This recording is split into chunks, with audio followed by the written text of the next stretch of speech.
আম্মা জান আয়েশা রাদিয়াল্লাহু তাআলা আনহা বলেন, কানা ইয়াকুমু মিনাল লাইলি হাত্তা তাতাফাত্তারা কদামা।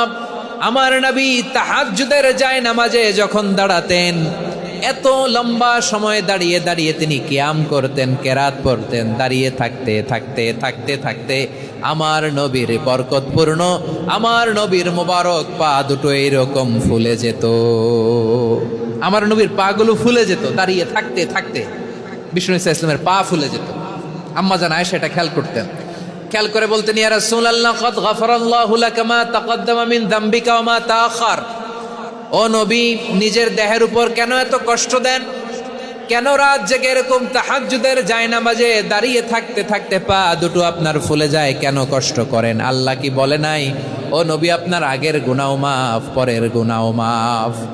আসলে বিশ্বনবীর কোনো গুনাহই নাই। নবীরা মাসুম হয়, নিষ্পাপ হয়। তারপরে বিশ্বনবীর মর্যাদা, স্ট্যাটাস বোঝানোর জন্য আল্লাহ বলেন, নবী আপনার আগের পরের সব গুনাহ আমি আল্লাহ মাফ করে দিলাম। আম্মা জান আয়েশা বলে, না নবী, আগের গুনাহ মাফ, পরের গুনাহ মাফ, আপনি মাসুম, নিষ্পাপ, তারপরেও তাহাজ্জুদের জায়নামাজে কেন এত কষ্ট করেন? বিশ্বনবী জবাবে বলেন, আফালা উহিব্বু আন আকুনা আবেদান শাকুরা।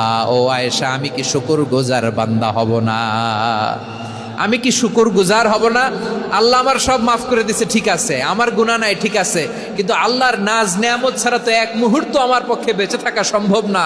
সে আল্লাহর নেয়ামতের শুকরিয়া হিসাবে আমার কি শুকরগুজার হওয়া উচিত না? আফালা উহিব্বু আন আকুনা আবদান শাকুরা। আমি কি শুকরগুজার বান্দা হব না? ও আমার ভাইয়েরা, বিশ্বনবী ঠিক এমন ভাবে আনুগত্যের নমুনা দেখাতেন। এখানেই শেষ নয়। আম্মা জান আয়েশা বলেন, তাহাজ্জুদের জায়নামাজে দাঁড়িয়ে থাকতে থাকতে ফালাম ইয়াজাল ইয়াবকি হাত্তা বাল্লা লিহিয়াতাহু। আমার নবী কেরাত পড়তে পড়তে কাঁদতে কাঁদতে দাড়ি বেয়ে বেয়ে ওনার পানি ঝরতো। আর এক জায়গায় এসেছে হাত্তা বাল্লা হাজারাহু, নবীর জামা ভিজে যেত চোখের পানিতে। অন্য বর্ণনায় এসেছে হাত্তা বাল্লাল আরদা, সিজদায় লুটিয়ে পড়ে যখন বিশ্বনবী কান্না করতেন, বিশ্বনবীর চোখের পানি দিয়ে জমিন ভিজিয়ে যেত, জমিন ভিজিয়ে দিতেন। কি আনুগত্য, কি আনুগত্য! এরপরে নামাজ শেষে দোয়ার মধ্যে বিশ্বনবী বলতেন, আল্লাহুম্মা ইন্নী আবদুক, ও আমার আল্লাহ, আমি আপনার দাস।